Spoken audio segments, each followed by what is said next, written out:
Como é que eu enxergo que eu gero valor para o meu negócio? E isso que eu acho que a liderança humanizada ela vai começar a trabalhar muito mais nesse sentido. Eu entender a individualidade de cada um, como eu extraio o melhor, mas eu tenho que extrair. Eu não tenho que ter só um ambiente muito legal de se trabalhar. Eu tenho que ter um ambiente muito legal que gere resultados. E eu acho que isso se perdeu porque, vamos lá, quando a gente sai do 8 para o 80, é natural que tu faça um movimento brusco. Só que agora a gente tem que vir para 40. Porque senão, a gente vai voltar para 8. Aqueles lá atrás que não acreditavam que a gente tinha que lidar com as pessoas como pessoas, né, e sim como funcionários, como quase que recursos, agora adoram apontar o dedo e dizer, viu como eu disse que não valia a pena?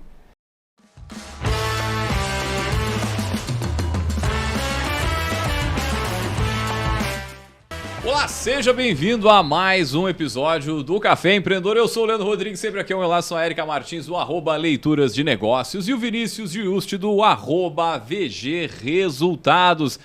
Gurizada, é o Café Empreendedor, o podcast mais antigo do Brasil sobre gestão, empreendedorismo e negócios. Há 10 anos, episódios o quê? Todas as semanas. Só aproveita para seguir a turma aí no @café_empreendedor. E aqui a nossa missão é falar a verdade nua e crua sobre empreendedorismo, sobre criar negócio, sobre gerenciar negócios com histórias empreendedoras, temas específicos e muito mais. Lembrando, é claro, que aqui no Café a gente acredita em conexões que movem negócios. E a Amazon é essa ponte, ela conecta o seu negócio a milhões de clientes no Brasil todo. Comece a vender agora mesmo com a Amazon e impulsione o seu negócio. Também pelo Café falamos em nome de Agência Arcona Marketing de Resultado. Impulsione o seu negócio com design, tráfego e registro de marcas. Chama no Instagram no @Agência Arcona. E também falamos para a VG. A VG existe para mostrar que resultado não é sorte, é método. Por isso, ajuda empresas a enxergar com clareza e crescer com consistência, unindo finanças, processos, estratégia e gestão de pessoas em um só caminho. VG, gestão de resultados, gestão inteligente, resultados consistentes. Segue lá no Instagram no @VG Resultados. Lembrando que o café é gravado aqui diretaço do Espaço Núcleo, então aproveita para seguir a turma no @coworking.núcleo. Fala pessoal, tudo tranquilo na Santa Paz? Bom dia, boa tarde, boa noite. Buenas, The Last Dance? Yes. Correrias de final de ano? Eu só fiz a provocação porque deve estar no nosso planejamento estratégico há uns 3, 4 anos o programa em inglês. In English? English. But... English episode. Tecnologia.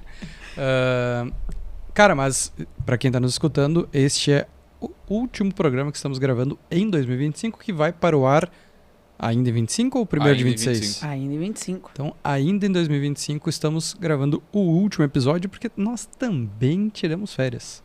Nós também fazemos recesso, na verdade. Recessito. Um recesso aí de 2, 3 semanas. Necessário. Porque nós somos personas, e agora, quando a gente fala de gestão de pessoas, não é workaholic. É ter qualidade de vida. É isso aí. Já é a primeira lição? Não, né? Então deixa eu... Bota 0. Bota o esquenta. O esquenta. Muito bem, gurizada. Nós preparamos para esse bate-papo aqui 10 maiores lições de negócios de 2025 que passaram aqui no Café Empreendedor, que a gente ouviu, que a gente se conectou. E aí trouxemos aqui uma produção reunindo, né, esses conhecimentos que foram adquiridos, desenvolvidos aí ao longo de 2025. Bueno, gurizada, quem é que quer puxar o primeiro aí, então? Lembrando que é uma breve curadoria, né? Ah, sim, todo mundo claro. que acompanhou os episódios, ou pelo menos das temáticas da sua necessidade ou preferência, teve muito mais do que 10 ensinamentos, né? A gente está aqui fazendo um apagar das luzes e dizendo, olha, achamos interessante o que passou por aqui, tais aspectos, mas não somente estes aspectos, né? Justia. Foi a curadoria. Curadoria Justia. Vamos lá? Na verdade, é óbvio que a gente não escutou todos os nossos programas novamente. Não, mas a gente participou deles, né? Mas tá louco. Nós fomos buscar na memória desde o programa 1 de 2025. Tem coisas que marcam na paleta, que a gente sai do programa assim, pensando, fica com aquilo na cabeça e entra no nosso DNA do dia a dia, né? Mas tem muito de cada um, principalmente nos relatos e nos comentários que a gente vai trazer aqui. E para quem está nos escutando, acho que isso é o mais importante dos nossos programas. A gente não quer que todo mundo goste de todos os episódios, mas a gente quer que cada um pelo menos tire uma grande reflexão de cada conversa nossa aqui, cada entrevista, porque não existe Ctrl+C, Ctrl+V no mundo dos negócios. Existe o que tu consegue adaptar ao teu negócio e fazer ele prosperar ou, né, que melhore tanto o teu negócio, a vida das pessoas que trabalham ali, ou principalmente o teu grande propósito em cima do teu negócio. Então, o que a gente vai trazer aqui é um pouco desse relato, né? O que para nós foi interessante, ou que de forma macro foi interessante, dentro dos programas de 2025, que eu não vou ter aqui, mas quantas semanas? 54? 52. 52? No ano são 52 semanas. Então foram 52 programas esse ano? Não, vai ter um pouquinho menos por causa do final do ano. Não, mas a gente faz aquela leva da Fena Doce ali, possivelmente deu 52. Então compensa pelos dias que não tem. Mais de 50 com certeza. Então a gente está tirando um extrato aí de 20% praticamente, né? De lições por, se fosse programas versus lição, entendeu? Ficou muito ruim a explicação. Não, tudo ótimo. É a última segunda-feira útil do ano. Todo mundo faz aquele esforço. Vamos lá. Puxar primeiro aí, então, tia. Dá-lhe aí. Quer puxar? Dá-lhe. Não, eu ia citar porque acho que um dos grandes marcos, né, dos últimos 10 anos, principalmente mundial, mas para nós, nos últimos... No Rio Grande do Sul ainda teve um fenômeno há 1 ano e meio atrás, né? Mas a pandemia, o Covid, ele trouxe uma nova era dentro dos negócios, né? Trouxe um novo olhar sobre os negócios. E aí, no Rio Grande do Sul, as enchentes de março do ano passado, foi isso? Acho que foi, né? Sim, é que nós já estamos no final de 25, mas foi 24. Foi maio. Isso, foi maio de 24. Acho que reacendeu a chama sobre o tema que a gente vai trazer aqui, que é a adaptabilidade como uma vantagem competitiva. E a gente não está falando adaptabilidade somente dessas grandes catástrofes, mas a gente está falando muito sobre a resiliência ou a rapidez, a agilidade em se adaptar aos cenários favoráveis ou desfavoráveis para a perenidade dos negócios. Para tu ter uma sustentabilidade dentro do teu negócio, tu não... pelo menos, eu gosto de usar aquela frase de o que te trouxe até aqui não garante o que vai fazer tu seguir até o próximo ponto. E eu discuto muito isso com os meus clientes. E eu acho que essa frase acho que resume muito essa questão da adaptabilidade como uma vantagem competitiva. Entender o que vem acontecendo no teu mercado, e a gente fala muito sobre isso, leitura de mercado, e não somente no meu próprio umbigo. Tua empresa pode estar indo muito bem, mas nos próximos 3 meses ela pode quebrar. Se tu não enxergar que uma grande mudança, tanto em comportamento de consumidor, tecnologia, enfim, tantas ameaças, se a gente falar lá da SWOT, podem interferir no teu negócio. Então acho que a adaptabilidade, isso apareceu em alguns programas, né? A gente pode citar alguns aqui, mas acho que se a gente começar a citar programa, o pessoal vai ficar um pouco ofendido de não ter lembrado de algum ou outro. Mas foi algo que me chamou muito atenção, assim, vários programas, as pessoas falando muito isso. Passei por isso, passei por aquilo, a gente se ressignificou, a gente entendeu que o negócio tinha que continuar assim, ou que tinha que mudar para um lado, para o outro. Então, a adaptabilidade para mim é uma das grandes lições aí de 2025. Show de bola. E eu acho que para negócios pequenos, né, que a boa parte da nossa audiência, eu diria a grande parte, são negócios pequenos e médios, tu tem uma certa facilidade para te adaptar, para mudar processo, para mudar um pouco o formato de trabalho, enfim, aquilo que se apresenta ali, né? Diferente de grandes corporações, de grandes empresas, precisa movimentar um exército de gente para fazer algum tipo de mudança, né? Quem nos ouve aqui tem uma certa facilidade a mais assim para fazer a adaptação, a mudança ali e responder rápido ao mercado, né? Acho que aquela ideia da pivotagem que é muito mais naturalizada para as startups, né? E naturalizada porque, enfim, se tem uma outra dimensão do que é a tecnologia, as mudanças, né? E as respostas do mercado. A partir do momento que a tecnologia se torna mais acessível e que a gente começa a entender que qualquer tipo de negócio pode contar com vários recursos assim, invariavelmente a gente vai chegar de uma forma mais natural a essa ideia de olha o que não está funcionando ou o que deixou de funcionar. Quanto mais tempo, né, se demorar para rever e mexer, mais a gente está deixando dinheiro na mesa. Me parece que é disso, acima de tudo, que a gente está falando, né? Então, a adaptabilidade vinha se desenhando como para alguns mercados como palavra de ordem. Acho que agora dá para a gente esticar bem mais essa corda e generalizar bem mais, né, o quanto é uma dimensão que todo mundo precisa estar ciente aí. É porque tem uma linha que fala muito até da caneta Bic, né? Olha só, o mesmo produto que dura eternidade, tu não precisa ficar reinventando a roda, tu pode ter o mesmo produto. Eu não gosto muito dessa linha, sabe? Eu acho que isso é uma exceção à regra. Eu acho que tu vai ter muito mais empresas que tiveram que se adaptar do que empresas que conseguiram seguir a mesma linha por tantos anos. E aí, óbvio que tu vai ter as exceções. Mas a gente está falando aqui para a maioria. A gente está falando aqui para muitas vezes aquelas empresas que não têm tanto recurso. Não, e quantos produtos e serviços ao estilo caneta Bic ainda perduram ao longo dos tempos, né? Acho que tem muito...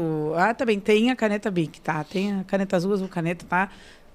É um fato isolado dentro de um contexto que quer discutir outras coisas. Né? Acho que essa ideia da rigidez, que muitas vezes é tida como padrão, como algo desejável, como indicativo de qualidade, fica bem balançada se a gente for olhar por essa perspectiva. Né? E a gente não é mãe de Ná, né, como a Érica gosta de falar bastante, mas eu vou trazer um ponto que eu acho que é interessante para a gente escutar no final de 2026. Se as redes sociais como são hoje não se adaptarem, grande parte da atenção do público e do dinheiro do marketing digital não vai estar mais lá. Por que tu diz isso? Porque cada vez mais a gente está entendendo sobre saúde mental e vendo o quanto a rede social é prejudicial na vida das pessoas em vez de ter mais benefícios do que prejuízos.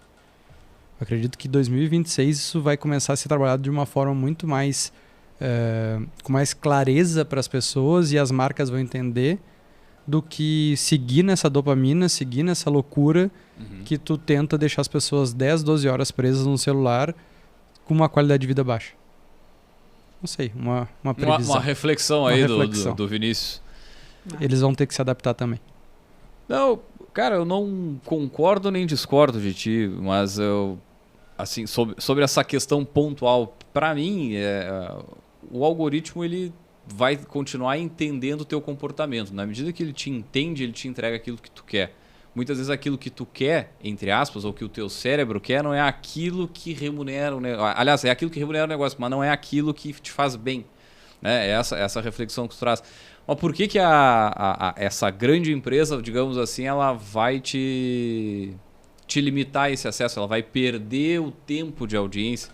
Porque cada vez mais a gente tem o algoritmo, a rede social, ela trabalhando para fazer com que tu permaneça ali, né? Trabalhando a tua roleta russa. Uma hora tu ganha, uma hora tu perde, uma hora tu ganha, uma hora tu perde. Não, eu sinceramente, eu não vejo assim isso trabalhando dessa forma, o que não quer dizer que as pessoas precisem, digamos, de conteúdos mais edificantes, mais construtivos mentalmente. Para mim é o vício. Para mim é tu deixar as pessoas 10, 12 horas presas em algo.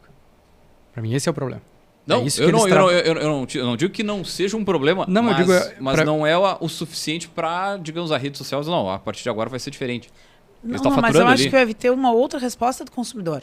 Eu acho que é nessa linha aí a futurologia. Tu não percebendo que tu precisa parar de consumir... eu acho que isso é um caminho que dá para se construir. Acho que as pessoas estão super conscientes dessas coisas, estão tratando. Isso chega muito no consultório, muito as pessoas, né, querendo construir estratégias, se reconhecendo, se percebendo, comprando urna com tempo que tu programa e não abre, botando o celular lá dentro para conseguir fazer tarefas. É um exemplo meio superficial, assim, dessa discussão. Eu uso aqui a contagem. Tipo, em tese, eu não passo de 1 hora no Instagram, por exemplo. Tanto que Quantas horas vocês ficam? Não colhei. Sabem? Não, meu caso é diferente, por exemplo. Eu passo o dia inteiro sem olhar, mas quando eu chego em casa eu olho. E aí depois que o filho dorme, aí eu devo ficar 1, 2, 3 horas, por exemplo. Tá louco. É claro, não em sequência, mas no preso ali, que daí ficam os dois olhando coisas e conversando a respeito disso. Sabe? E prejudicial pra caramba. Não é saudável. Só que aí que tá, vai chegando num nível. Por isso que eu acho que até o ano que vem, porque as coisas vão mudando muito rápido cada vez mais, vai se entender isso quase como CID, quase como uma doença coletiva. Mas o que eu quero dizer, o algoritmo, no caso, a ferramenta, ela não é o fim da indústria tabagista que o Vinícius está anunciando. Mas é quase isso que eu tenho essa reflexão. Eu não sei se eles não vão entender que eles estão fazendo mais mal e... Tipo, é melhor eu reduzir para continuar existindo do que eu tentar ser agressivo demais e de repente existir uma comoção mais... Mas eu acho que talvez isso a partir de uma outra resposta de comportamento de consumo. Não acho que é... Tipo, acho que isso é reativo, isso não é... Sim, não vai partir deles. Perfeito. Exatamente. Buenas. Mas tá bem, já jogamos... Não, vamos puxar dentro disso aí, né? A próxima aqui, que é a tecnologia e a inteligência artificial, que também tem dores dentro disso que a gente fala aqui, né? Mas de qualquer maneira, eu acredito que hoje está muito mais fácil o acesso, principalmente para tu poder desenvolver um pouco de tecnologia para atender as tuas demandas dentro da empresa, sendo pequena, sendo média, tendo um pouco de conhecimento que está no YouTube. Tu consegue fazer soluções utilizando um pouquinho de inteligência artificial, outras ferramentas e resolver alguns problemas que tu tenha dentro da tua empresa sem fazer contratação de programador e tudo mais. Então está muito mais barato, muito mais fácil o acesso e te possibilita daqui a pouco ser mais competitivo do que grandes players do mercado por ter um nível de personalização, um nível de entendimento de jornada do cliente mais assertivo, né? Assim, sabe? Muito grande, às vezes fica muito engessado, né? Exatamente. Tu mexer num software atende o Brasil inteiro é uma coisa, tu mexer dentro da tua casa ali, da tua empresa é outra, né? É que por um período a gente falou que a era da administração era das pessoas, né? E aí começou a se fazer todo um movimento que a gestão de pessoas deveria ser mais estratégica. Eu acho que 2025 mostra que a TI está ocupando esse mesmo espaço, né? A TI está indo lá para o staff para ficar do lado lá das cadeiras lá de cima para ser uma área estratégica dentro do negócio. Não mais aquele setor que vai ficar arrumando a impressora, arrumar a rede e aí faz uma ponte com o software que tu usa. Que basicamente... mais relacionado a dados, tu quer dizer mesmo? Eu digo não assim, ó, isso, hoje tu tem IA, tipo Lovable, que ela programa. Tá? Tu compra créditos, ela é um programador. Tu não precisa mais ter um programador dentro da tua empresa, tu precisa ter uma pessoa que saiba interagir. E é diferente. Saiba comprar, né? Saiba contratar lá na IA o que quer. E saiba pedir o que tu quer que ela vai te entregar. Então, hoje é mais acessível, como tu diz, a tecnologia. Sim. Então, as empresas estão utilizando... Eu digo isso por causa dos meus clientes. Eu nunca tive cliente que contratou um programador, vamos dizer assim. Né? Hoje eu tenho empresas que não existe um setor de TI tão montado, ele está lá dentro do administrativo, mas eu tenho um programador dentro da empresa. Eu tenho clientes nossos que trabalham só com isso. Eles montam soluções em IA para a necessidade do cliente. E é super acessível. Hoje, se tu pegar, por exemplo, o Sebrae mesmo, tu consegue projetos fantásticos. Então, não tem mais aquela coisa de... não tem mais entre aspas, né? Recentemente dei palestra para redes de cooperativas, redes de cooperação, que tu vê que tem gente que ainda faz controle manual das coisas, mas não tem mais por que ter. Porque é muito fácil hoje. Qualquer pessoa que saiba usar o WhatsApp... Pô, eu faço essa brincadeira porque a minha avó com 100 anos está usando o YouTube. Ela está rolando o YouTube para ver vídeo. Então, não dá para uma pessoa de 40, 50, 60 anos... Jovem ainda? Dizer que não tem o mínimo de entendimento de conversar com uma IA, por exemplo. Saber o que máximo tu pode extrair. Mas aqui a gente está falando de tecnologia de maneira geral. Tem gente que não tem um software, tem gente que não tem um RP, tem gente que não tem... Sabe? O básico do básico. E esses softwares, muitas vezes, que são os mais baratos, eles já estão com a integração com a inteligência artificial. Os que não têm ainda... certamente já estão vendo uma forma de inserir e tal. Mas, vários softwares que a gente usa lá na agência, eles, esse ano, foram inserindo, assim, ao longo do tempo, a inteligência dentro do próprio aplicativo, software ali, para facilitar, né? O próprio Google, né? Que acho que a grande maioria das pessoas que nos escuta deve utilizar. Tu faz uma pesquisa hoje no Google, o Gemini já te traz um resumo da pesquisa, né? Se tu vai no teu Gmail... se tu tem aquela pilha lá de 10 e-mails trocados, ele te dá o resumo lá em cima do que houve de atualização na última conversa. Então, de novo, é para tu ganhar tempo, é para tu ganhar produtividade, é para tu ser mais assertivo, para tu conseguir tocar melhor o teu negócio. Só que cada vez mais a gente tem mais informação. Então, eu acho que a tecnologia tem que vir para suprir, não para gerar mais demanda. Sabe? Eu vejo muita empresa com muita informação não sabendo o que quer ver. E aí, perde muito tempo tentando montar vários relatórios. Eu sou um cara que eu trabalho muito com dados dentro dos meus clientes. Eu tenho cliente que, cara, eu já montei 50 relatórios diferentes, 50 dashboards, 50 planilha, tabela dinâmica. Por quê? Porque eles não sabem o que eles querem ver. E aí toda vez que a gente vai discutir que é uma coisa diferente. E aí tu não usa essa informação. Tá sempre correndo atrás da cola, né? Acho que esse é o ponto de usar a tecnologia cada vez mais dentro do negócio, mas sabendo para que tu quer usar ela. E estudar, né? Vamos lá, acho que tem esse tema mais pra frente, mas Se tu não estudar a tecnologia, também não adianta, tu não vai saber como é que tu vai usar ela da melhor forma. Sabe que qualquer um de nós aqui hoje consegue fazer um chat, não ia dizer um chatbot, um chat com IA e disponibilizar na tua própria empresa. Pô, tem vídeo no YouTube suficiente para te fazer todo esse caminho. Todos os clientes da VG, lá da Arcona, podem ser atendidos por IA, cara, com pouquíssima...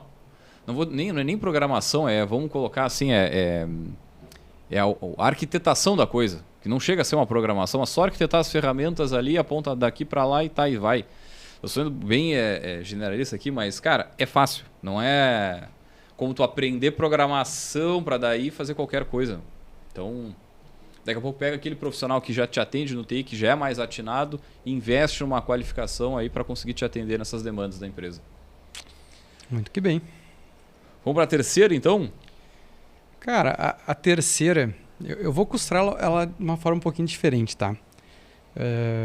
A terceira fala aqui que a gente pontuou é que a liderança humanizada não é moda e sim estratégia, tá? E aí tem vários ganchos de vários programas que a gente trouxe para costurar isso. Eu vou um pouquinho além, tá? Eu vou costurar no sentido seguinte. Eu tenho visto também que não dá mais para tu trabalhar com gestão de pessoas e gestão estratégica de pessoas sem olhar resultado. Então é uma raria isso que liderança humanizada não é moda, é estratégia que deve gerar resultado. Então a tua liderança humanizada ela não tem que ser somente para tu ter pessoas satisfeitas. Tu tem que ter pessoas satisfeitas que gerem resultado. E para isso, muda um pouco a forma como as coisas vinham se construindo, né?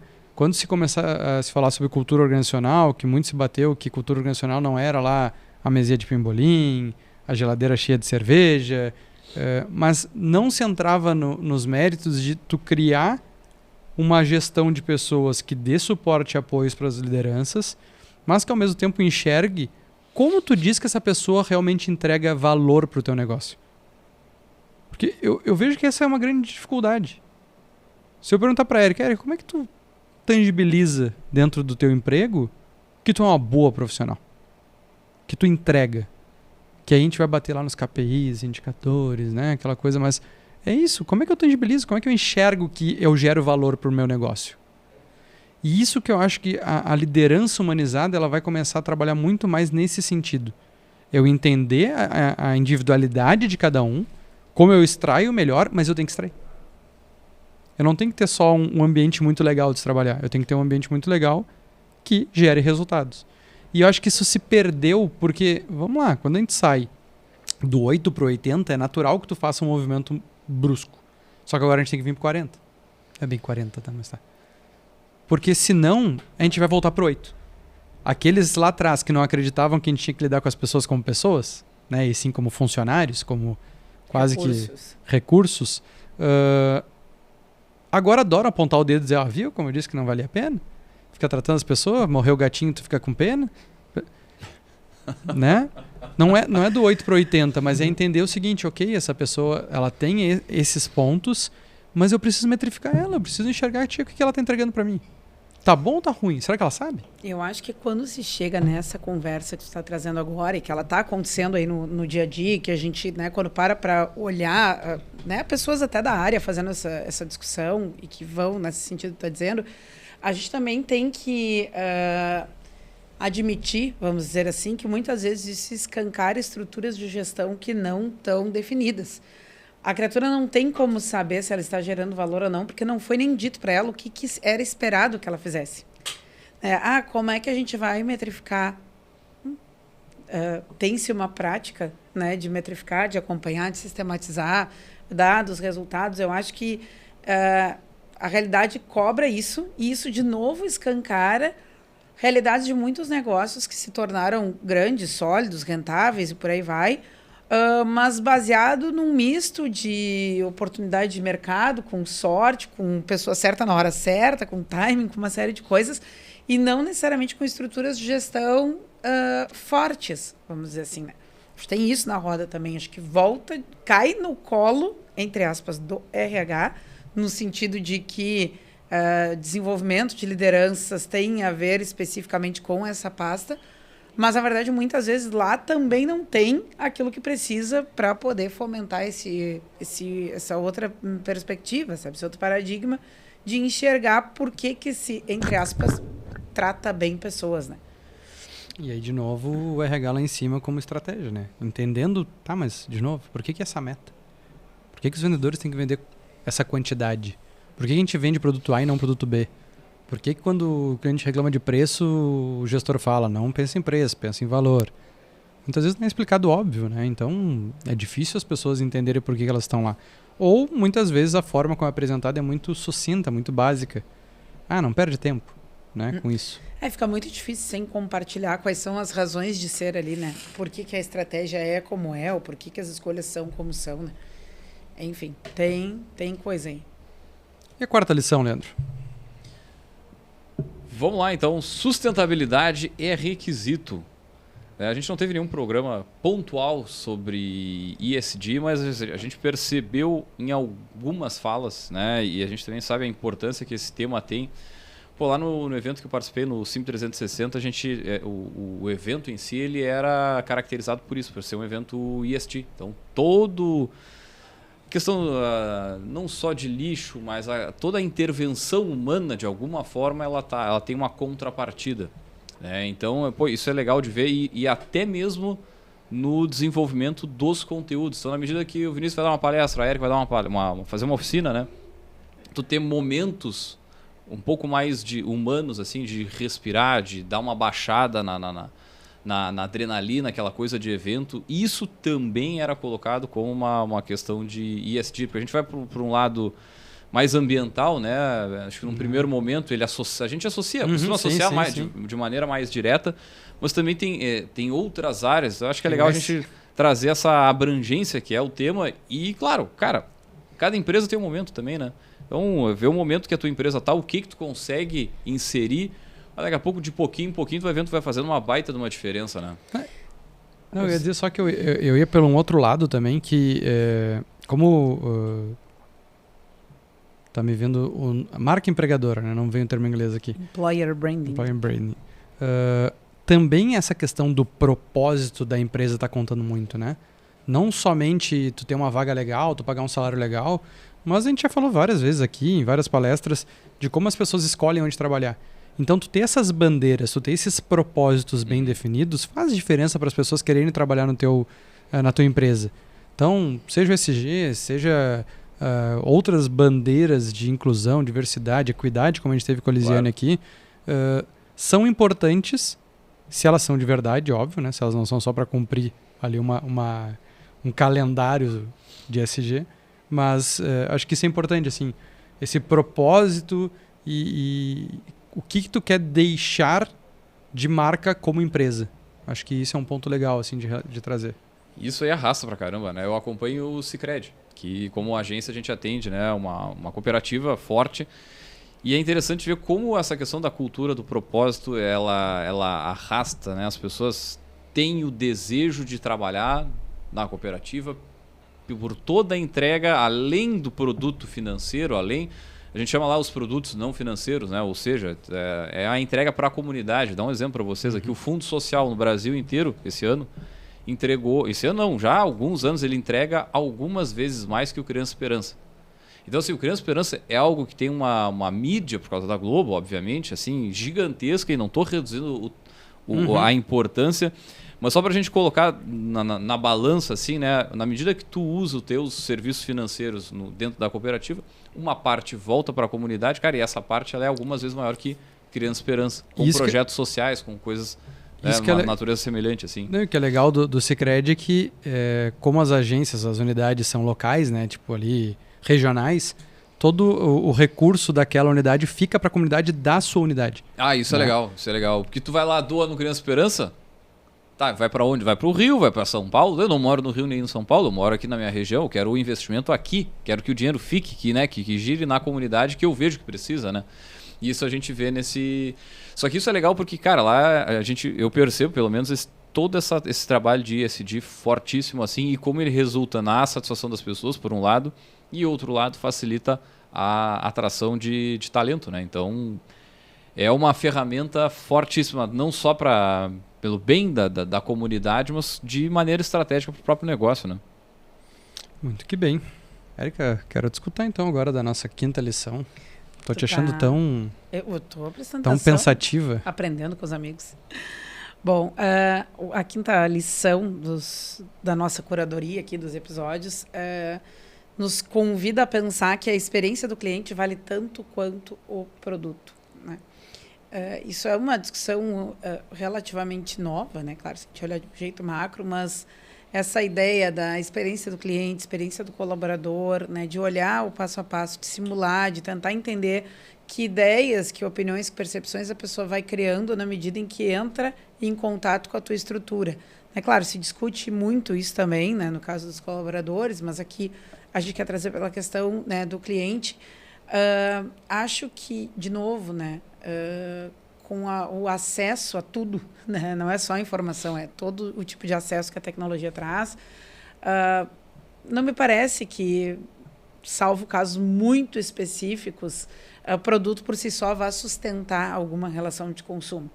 Vai ter alguém, vai ter um outro jeito, vai ter um outro atalho, vai ter uma Shopee, vai ter alguma coisa assim, né? Que vai te oferecer daqui a pouco até um similar, e a migração para o similar ela vai ser considerada na medida em que não dá para interagir com essa empresa, ou com essa marca, ou com essa pessoa que me atende.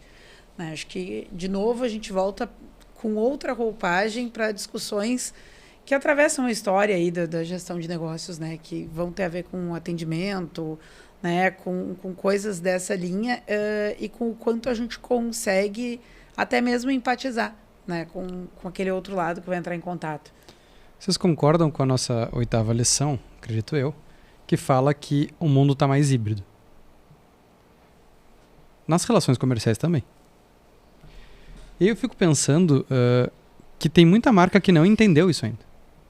Se a gente fala que hoje a maior verba das empresas está no marketing digital, a gente está falando que grande parte do relacionamento começa no mundo digital e provavelmente termina no físico, ou a grande maioria termina no físico. Eu acho que muitas empresas ainda não entenderam que tu tem que ter uma correlação nisso. De enxergar que tanto a experiência do cliente no primeiro atendimento, onde não existe ali a interação humana, quanto a entrega final se faz muito importante. Aí a gente pode cruzar duas linhas. Primeiro, que muitas vezes tu tem um excesso de oferta no mundo digital, né? E muitas vezes sem retorno. Eu dou o meu caso aqui pela 30ª vez. Essa semana fiz isso de novo. Lançamento de carros híbridos de não sei o quê. Botei todos os dados, botei até CPF que pedia lá no cadastro. Nunca chegou um contato. E mais. Vinícius, mas se tu tem interesse, por que tu não vai atrás? Todo mundo já sabe que tem um cliente difícil. Por que tu não vai atrás? Cara, porque eu tenho que trocar de carro. Eu não tenho dinheiro para trocar de carro? Cara, dependendo do que acontecer numa valorização, num financiamento diferenciado, eu vou trocar de carro. Mas, cara, se ele não fizer força para eu comprar nesse momento, eu vou esperar um pouco mais. Agora, eu poderia antecipar uma compra, se eu fosse bem atendido, se tivesse interesse da outra parte. E eu fui atrás. Eu preenchi o formulário que pediram. E aí, costurando nesse troço, o que eu acho assim, ó? Eu não sei vocês, mas eu recebo pelo menos umas 20, 30 ligações por dia de spam. De tudo. De qualquer coisa, sempre 011, né? Eu não atendo... Não, agora tá vindo da Bahia, também 071. Eu não atendo mais ligação. Se não tá na minha agenda de contatos, eu não atendo mais ligação. Eu também, mesmo sendo o cara comercial do meu negócio, assim, não tem como. Então, tu tem que te adaptar. A tendência é que a pessoa, em tu não atendendo, se é uma coisa específica contigo, vai te mandar um WhatsApp, vai te mandar um e-mail, vai te dizer, oi, tentei falar contigo. Tá, era esse, então vou encaixar aqui pra você. Mas é isso que tu espera, né? Mas quantas empresas tu vê que estão abertas a isso? Que estão mandando um WhatsApp? Que estão buscando um meio alternativo de entrar em contato? E aí o segundo recorte que eu quero trazer é a experiência da entrega. Cara, desculpa, mas tá cada vez pior. Depende de onde tá indo também. Vamos lá, não vamos ser tão negativo, tia. A Amazon hoje dá lição nisso, tá? Claro. Mas a gente compra de outras plataformas também. Cara, eu já vi entregador das outras marcas, que a gente não vai ficar citando para não ficar chato, jogando coisa na sacada da casa, que daí eu passei na frente e avisei minha vizinha. Tu viu que tem um pacote na tua... Não, faz, acho que, sei lá, 3, 4 dias que eu não abro a sacada. Não, tem um pacote lá, depois tu abre e tu vê. E tava lá. Tava lá. Tava lá o iPhone que a pessoa comprou. Sabe? E isso a gente falava muito da gastronomia, que tinha muita questão de delivery, entrega, que, pô, o lanche chega amassado. Eu não sou consumidor da teleentrega, do delivery. Mas então, se a gente não entender que a última ponta também se faz importante, essa experiência final de tu receber o que tu tá comprando com a mesma qualidade que tu foi atendido lá no início, cara, híbrido é isso. Híbrido não é, eu fiz a minha parte, agora eu vou terceirizar a culpa. Não funciona dessa forma. Então, para mim, essa é a grande lição que 2025 tem que deixar para 2026, é cuidar do processo de ponta a ponta. Não apenas terceirizar a culpa. E às vezes tu cobrar um pouco mais caro e contratar um serviço melhor, vale mais a pena pela recompra. Para tu ter uma fidelização maior dos teus clientes que não vão lá... Pô, eu comprei esses dias pela Magazine Luiza para VG. Claro, tu tem um pós-venda muito interessante. Mas eu não quero atingir o pós-venda. Eu não quero precisar reclamar de uma entrega. Uhum. Sabe? Tu tem dentro do marketplace gente que não está atendendo. Aí eu comprei um produto lá, vem todo amassado. Tu via que não tinha qualidade, que eu poderia comprar por mais R$5 no supermercado e ia sair feliz. Aí comprei pela praticidade, para não ter que sair. E aí demorou para chegar. Quando chega, tu tem uma experiência... virou um problema. Exatamente. Não, cara, eu concordo contigo aí e acho que divido também mais ou menos na mesma linha, assim, né? Do atendimento digital dos teus canais, definir eles, organizar eles, daqui a pouco até diminuir o volume de canais que tu tá atuando para ser mais rápido, mais ágil e conseguir ter ferramentas melhores para trabalhar, né, com o teu atendimento. E na medida que tu tem a entrega, né, ou a experiência física aí, cara, aposta ali em cheiro, iluminação... em reter o cliente, fazer o cliente ter vontade de ir na tua loja, no teu estabelecimento. Porque vamos lá, tu pode comprar qualquer coisa online ali pelo WhatsApp que seja, mas a experiência em loja, ou o fato da pessoa estar em loja, aumenta muito a possibilidade de conversão em outros produtos. Então é a possibilidade que tu tem de, em vez de vender, sei lá, só o pão na padaria, tu vai vender outros produtos. Se der só o terno no alfaiate, vender mais a gravata, mais a camisa, mais sei lá o que, entendeu?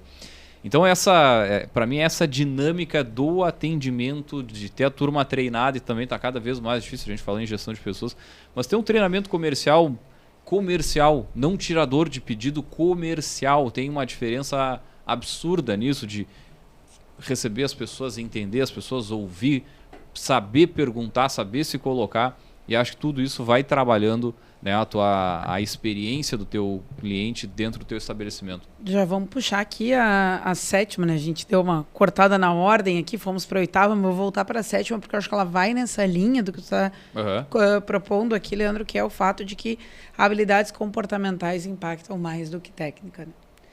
Bom, sem dúvida. É uma outra roupagem disso que a gente estava dizendo da experiência de usuário, né?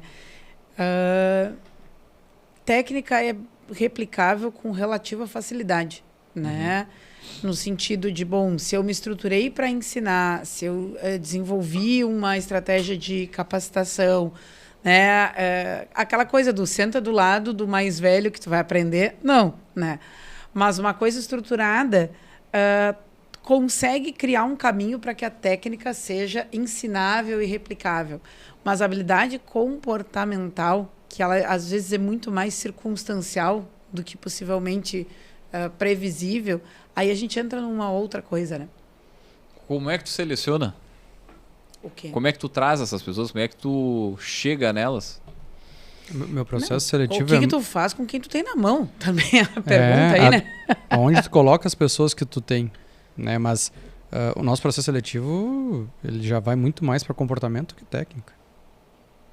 Primeiro tu faz um filtro comportamental, depois tu vai identificar o mínimo de técnica, né? Porque daí, de novo, a gente não vai pegar... Depende do cargo que tu tá selecionando, enfim, isso dá outro programa. Mas... E se tem a descrição desse cargo?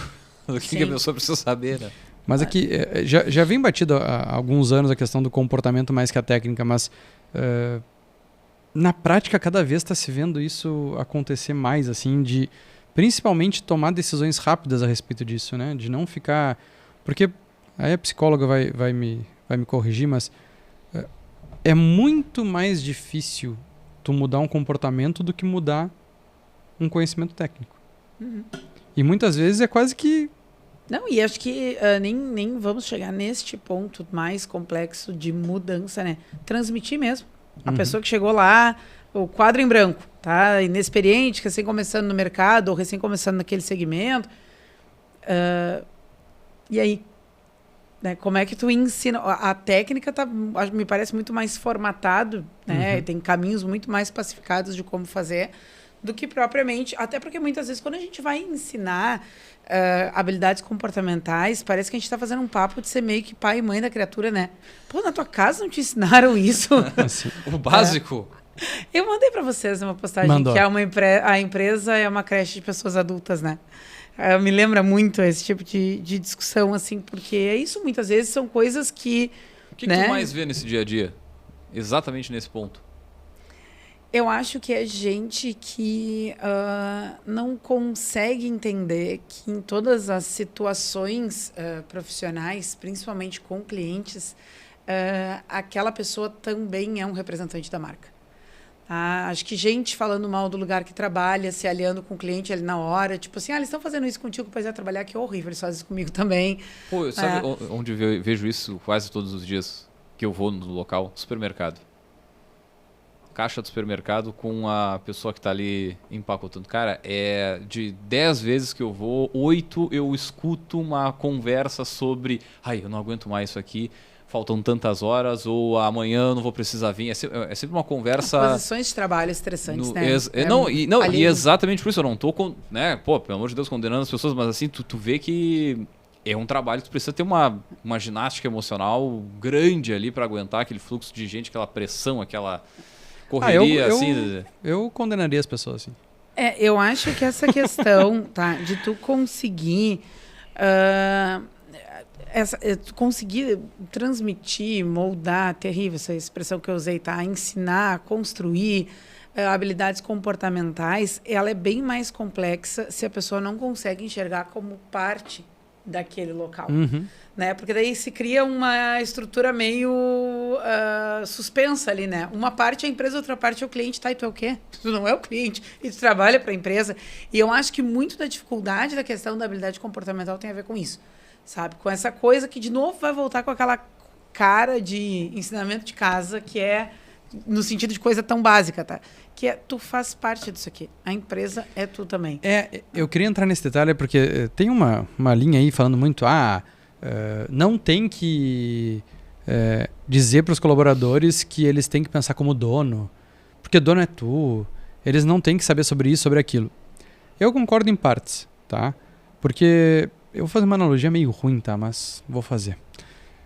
O teu companheiro ou companheira, tu sai falando mal dele para as pessoas? Tu preserva aquilo que tu tem e que te ajuda a conquistar tudo que tu quer. Cara, a empresa é um meio. Então, se tu não consegue falar bem do lugar onde tu trabalha para convencer as pessoas a comprar o que tu vende, ou que tu não vende, mas a empresa vende, não faz sentido nenhum, porque cada vez que tu falar mal para as pessoas, tu tá prejudicando o teu negócio.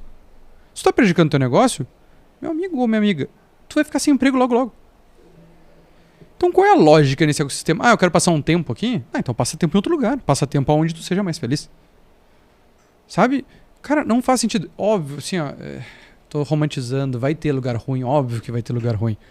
Mas do jeito que a gente tem hoje em dia muito mais oferta de emprego, que a taxa de desemprego cada vez é menor no país, cara, tudo bem tu passar um tempo num lugar que tu não tá gostando.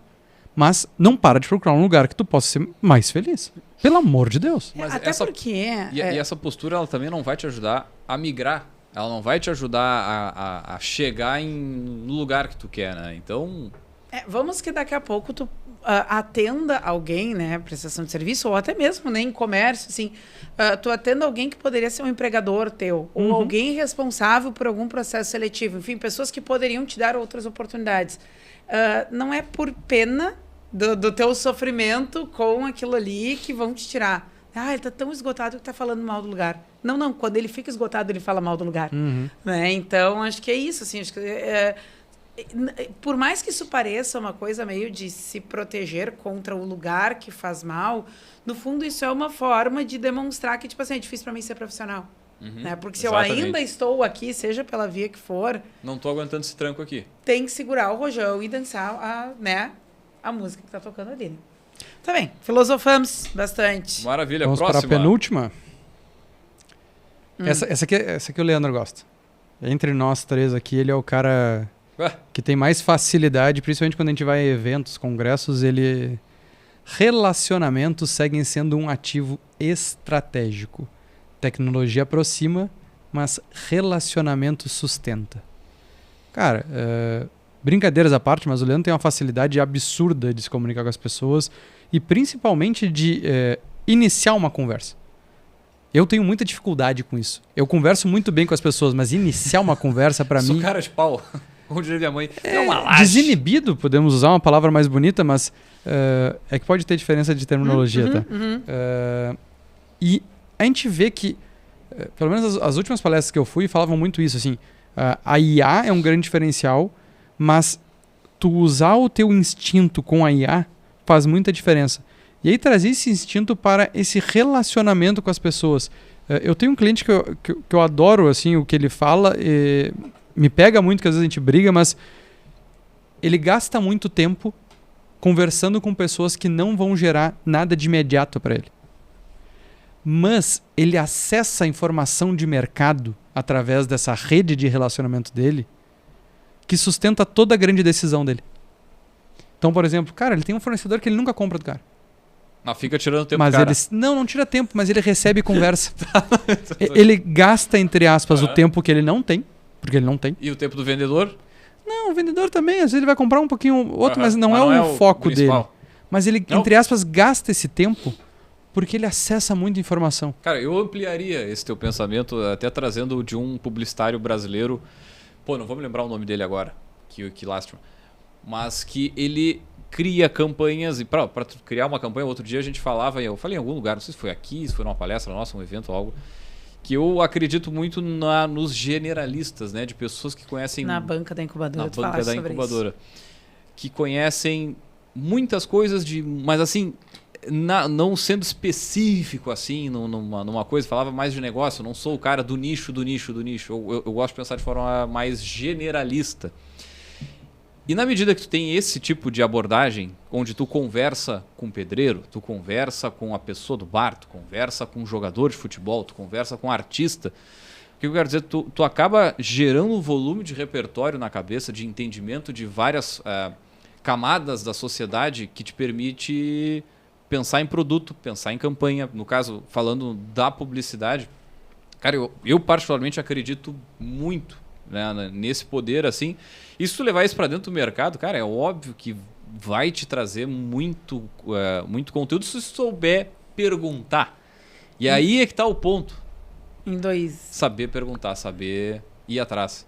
Eu vou dizer, em 2026 faremos um episódio. Nichar ou generalizar. Aí vamos botar 50 bonecos para discussão. E eu tenho uma pergunta que eu quero escutar a resposta dos dois.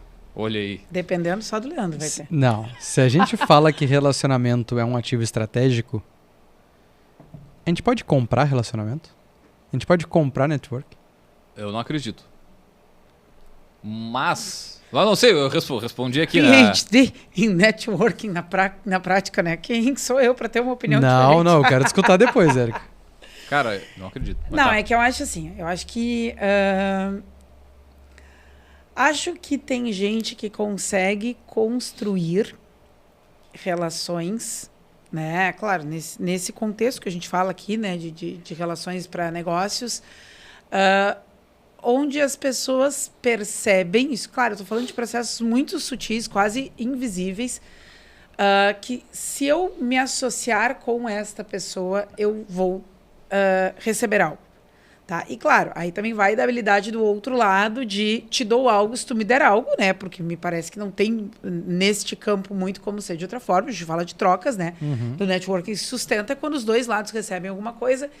E eu acho que dá para fazer um posicionamento que faz uma costura aí entre uma coisa meio estratégica, comercial e por aí vai, onde as pessoas sabem que ali tem caminho aberto, mas também sabem que tem que entrar com algo. E aí talvez isso fosse um pouco mais perto do comprar, né? Mas comprar, acho que tu compra banco de dados.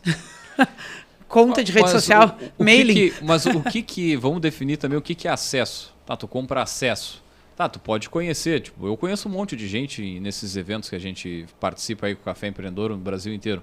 Tá, mas oportunidade de negócios é diferente numa relação, para mim pelo menos, uma relação comercial.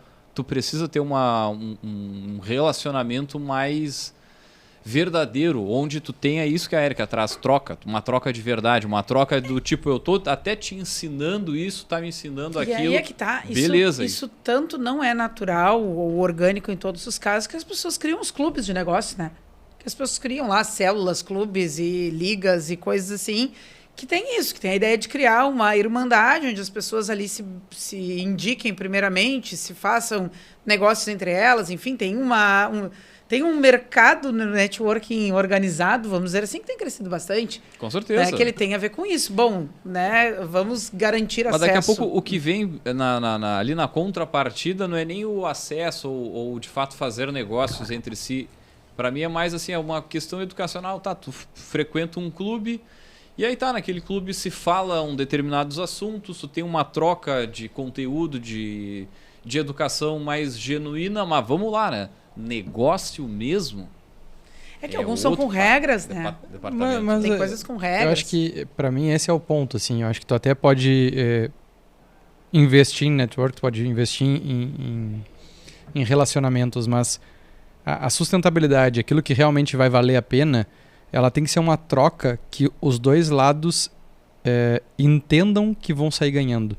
E não só eu pagar por um lado para o único benefício do outro lado seja financeiro. Entendeu? Cara, vou te dar um exemplo. Sabe o que fez a gente entrar de voadora, voadora mesmo, assim, num cliente nosso? A gente estava apresentando um negócio, assim, fizemos um diagnóstico. Cara, a gente fez um diagnóstico e foi ruim, assim, foi bem ruim a situação da empresa, assim. Só que quando tu apresenta um diagnóstico para uma diretoria, tu tem um monte de gente ali que aquele resultado, no caso de marketing comercial, ele é resultado das decisões daquelas pessoas. Então, assim, a gente estava na nossa agência lá, na Arcona, pensando, tá, a gente apresenta do jeito que a gente acha que tem que ser ou a gente dá uma segurada? Porque, vamos lá, de novo, eu posso tomar uma voadora de volta porque a gente está sendo demais. Não, cara, vamos botar tudo que a gente acha que tem que ser do jeito que a gente acha que tem. E foi assim, a gente entrou de uma retada. Tá. E até foi esse foi o nosso posicionamento, mas isso abriu um leque tão forte com o dono da empresa que disse, não, olha aqui, ó, vocês viram tudo que eu quero que vocês venham aqui na unidade, na nossa matriz, para conhecer e dar uma olhada aqui também, entendeu? Então, assim, para mim, o relacionamento de verdade, ele se dá a partir desse tipo de nuance. Dá um outro exemplo, estou atendendo um cliente, até do Café Empreendedor aqui, por exemplo, e o cliente está na sua casa com um cachorro. Cara, tu conversa sobre o cachorro, tu já te conectou um pouco mais com aquela pessoa ali de forma genuína, entendeu? Não de forma interesseira. E eu não sei, cara, eu vejo esse tipo de abordagem que vocês estão comentando aqui um pouco mais interesseira. Eu vou chegar lá, o cara vai me dizer tudo que eu quero ouvir. Se eu sou a pessoa que é, digamos, mais desejada ali, a pessoa que eu sou o CEO, o dono da empresa, o que anda de jatinho, ou pica ali, todo mundo vai ficar me lambendo, vai ficar me dizendo tudo que eu quero ouvir. Entendeu? Então, vai ficar... Cara, uma dinâmica de ir para uma festa, procurar uma menina, é a mesma coisa. Muito que bem. Para fecharmos, então, a última lição das nossas reflexões sobre 2025, né? Lições aprendidas... Resiliência estratégica é tão importante quanto sonhar. Complexo, profundo. Sonhar é essencial, mas sustentar o sonho exige estratégia. Como é que tu transmitiria isso para um cliente VG? Cara, que não adianta para fazer planejamento. Não adianta tu querer planejar um mundo se tu não tem as costas largas para suportar ele depois que tu executou. Vamos lá, teu plano de negócios ele tem que acompanhar o teu poder de execução. Então tu não pode pensar que tu vai abrir uma banca nos camelô e vender 1 milhão por mês. Depende. Não vai. Se tu não criar a base, e aí o que a gente fala muito sobre planejamento. Não tem produto de ticket alto. Qual é? Tem, gurizada. E bate milhão. É engraçado que a Receita fiscal tá ali na bate. frente, né? O fiscal bate. A Receita Federal fica na frente dos camelô. Não adianta a gente querer montar um baita do negócio se a gente não começar da forma correta. Né? Para mim, a questão da... Óbvio, Vinícius, mas eu vou começar meu negócio do jeito que dá. Óbvio, né? Isso a gente já é bem batido aqui, a gente já falou várias vezes. Tu vai começar o teu negócio do jeito que tu pode. Mas na medida que tu vai estruturando ele, tu tem que estruturar pensando no futuro. Não pode estruturar pensando somente no próximo passo. Tem que pensar nos teus 5 próximos passos. Porque provavelmente tu não possa dar o teu terceiro passo porque falta sustentação. E aí a gente entra de novo em várias áreas que sempre pecam e me chamam lá nas empresas para melhorar depois que a coisa já está rodando. Que é trocar a roda com o carro andando. Que é Salvador de empresinha. Processos, financeiro, né? Governança corporativa, estrutura organizacional. São coisas que, e aí muitas vezes quando tem mais sócios no negócio, mais de uma pessoa, então quando tu não cria bem a tua base, não adianta tu só querer crescer, escalonar. E até um fato interessante, que muito se falava antes que a startup tinha um modelo diferenciado dos negócios tradicionais. E cada vez mais a gente entende que esse negócio diferenciado ele tem uma curva de maturidade. Que depois ele vira um negócio tradicional. E quando ele virar um negócio tradicional, ele tem que seguir as mesmas regras, não adianta. Né? Enquanto tem o dinheiro do aporte, tudo é lindo, maravilhoso. Na hora que a torneira para de pingar, tu tem que dar resultado. Então, se tu vai estruturar o teu negócio para ser grande, né? Se tu quer que o teu negócio, na verdade, se tu sonha que o teu negócio seja grande, tu tem que estruturar para isso. Então essa resiliência que a gente fala aqui é isso, é sustentação, é sustentabilidade. Pô, e vamos de novo, né? A informação tá aí. Tu sabe que você vai abrir um negócio, precisa do registro da marca, precisa de uma marca, tu precisa... Tu sabe, se tu organizar na arrancada vai ser muito mais fácil para organizar. Tu consegue com o ChatGPT, com o Google, dar uma tapeada boa assim na arrancada da empresa e tá mais organizadinho, né? Então, pô,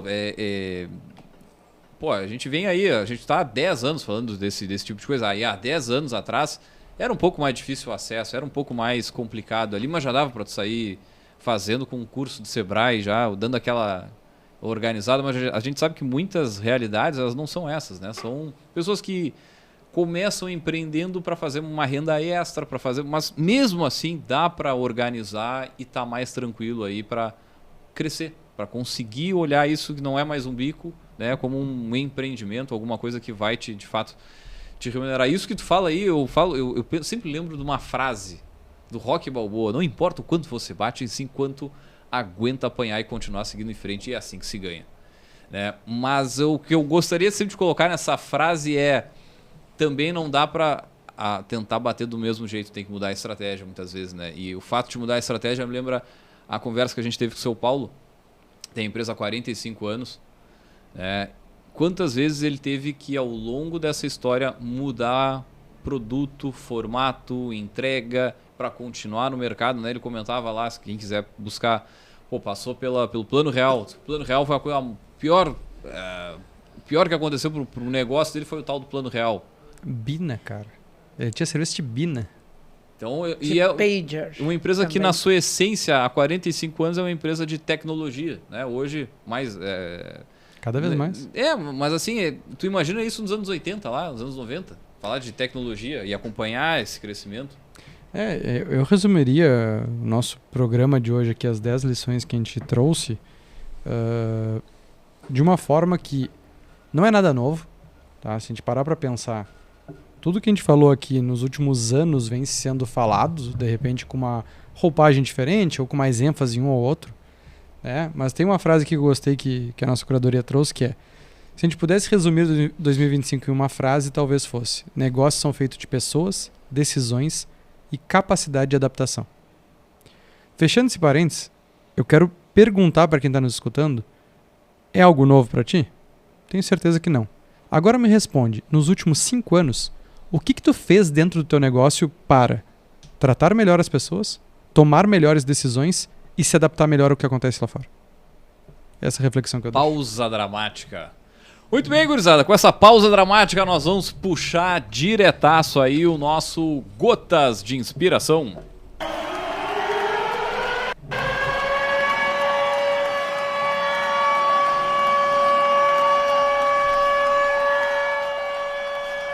Seja constante e ordeiro em sua vida, para ser violento e original em seu trabalho.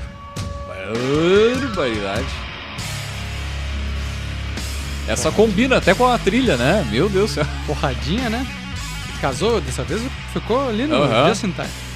Então, seja constante e ordeiro em sua vida para ser violento e original em seu trabalho. Gustavo Flaubert, mas a curadoria é de Martins Érica, diretamente do @leitura de negócios. Por favor, não vou nem me arriscar. Bom, gente, a nossa estante de hoje é a última, né, do ano, a nossa última gravação aqui.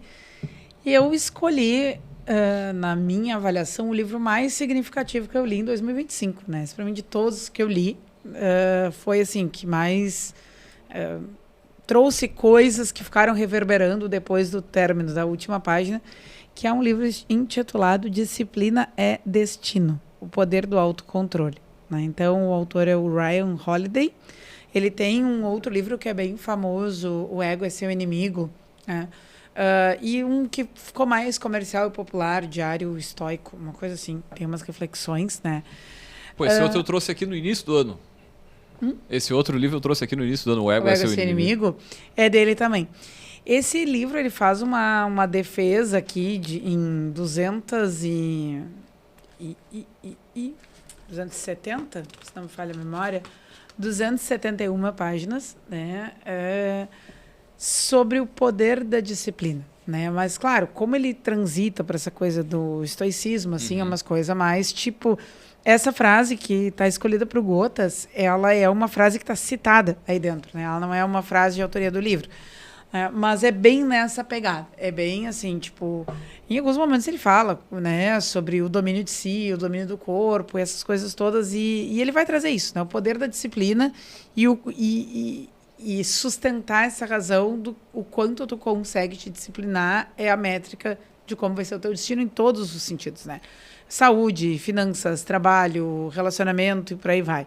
É bem interessante, assim, só que é um livrinho de voadeira. Esteja preparado para tomar a porrada. Ele fala que limpe a mesa, arrume a cama, deixa tudo em ordem. Depois vá atrás do que você quer. É o mínimo, né? Sou desse time aí. Eu não arrumo a cama. Que barbaridade. Da onde? Da onde, editora? Páginas eu falei 271, ano. Quem é que trouxe pro Brasil? Vamos lá, então. Ela é a Gabriela Farai Ferreira Lopes, né? A nossa homenageada do dia aí, como a bibliotecária responsável. São 272 páginas, como a Erika já falou. É da Intrínseca. Intrínseca, eu não conhecia essa editora. Então, editora Intrínseca. Sabe que até sobre editora... depois vamos conversar no off aqui sobre coisas que tu gosta sobre essa vida. Eu fiquei sabendo que uma das editoras, na verdade é uma editora que tem várias linhas de livros que vai criando novas editoras e a última delas foi em homenagem ao fundador, que acho que é Arqueiro, alguma coisa assim. Mas depois a gente fala mais sobre isso. Muito bem, gurizada. Vamos fechando aqui então mais uma edição. Algum outro recado, alguma saideira aí de fim de ano? Acho Feliz que Natal. Até 2026. Cara, feliz novo ano, tá? Que 2026 traga aí mais ensinamentos para quem nos escuta, que a gente possa suprir e colaborar. Acho que o nosso grande propósito aqui do Café Empreendedor é muito parecido com o que eu levo lá na VG, que é quem compartilha o que sabe, muda a história de quem aprende. Eu acho que essa é a nossa grande missão aqui, né? Quem nos escuta sair 1% aí melhor do que quando iniciou o nosso podcast. Nós temos um vasto repertório, então usem e abusem dele. Muita coisa é atemporal. Então, cara, falar sobre marketing digital de 5 anos atrás, se bobear, se tu fizer o que está falado lá, tu já está muito à frente de muita gente atualmente. Então, cara, usem, compartilhem, repostem, coloquem o Café Empreendedor aí na sua lista de canais inscritos no seu streaming, valorizem também, né? Se tu tá nos escutando através do YouTube ou das tuas plataformas de streaming, valoriza o Café Empreendedor, dá uma força aí que 2026 a gente quer muito mais. Feliz 2026, o nosso, um Natal, ano novo, 2026, o ano do nosso episódio número 500. Olha aí, tá chegando! Muito aguardado, então trabalharemos em muitas coisas para este número e até este número e depois desse número também. Quais são os planos para... Acompanhe nas redes. Eu ia dizer, acompanhe nas redes. Fica ligado que a Arcona está fazendo nossa presença digital lá. Muito que bem. Vai comunicando. Show de bola então, gurizada. Vamos fechando mais uma edição do Café, a última edição do ano. Vou falar agora, fica tranquilo. Agradecer a presença, a audiência de quem nos acompanhou durante todo esse 2025 e até antes, por que não, né? Quem já nos acompanha aí desde 2015. Gostou do conteúdo, vai lá dar um like, manda pro amigo. A gente sabe que nessa época as pessoas dão uma parada, tem o recesso, quando se dão o luxo de conseguir ouvir coisas, né, como Café Empreendedor, podcasts mais que vão ajudar no dia a dia. Mas de qualquer maneira, agradecer aí todo esse ano aos nossos patrocinadores, aos nossos parceiros, né? Sem eles nada disso a gente conseguiria fazer aqui. Então, inclusive, lembrando aqui, é claro que no Café, né, aqui a gente acredita em conexões que movem negócios. E a Amazon é essa ponte, ela conecta o seu negócio a milhões de clientes todos os dias. Comece a vender agora mesmo com a Amazon e impulsione o seu negócio. Também falamos para a Agência Arcona Marketing de Resultado.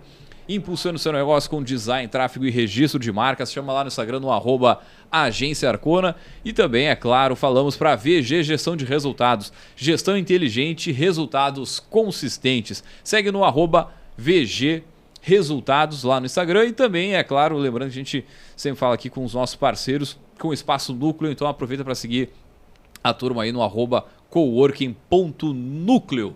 Nós fechamos por aqui, deixar um grande abraço, um feliz ano novo e até a próxima edição do Café. Valeu!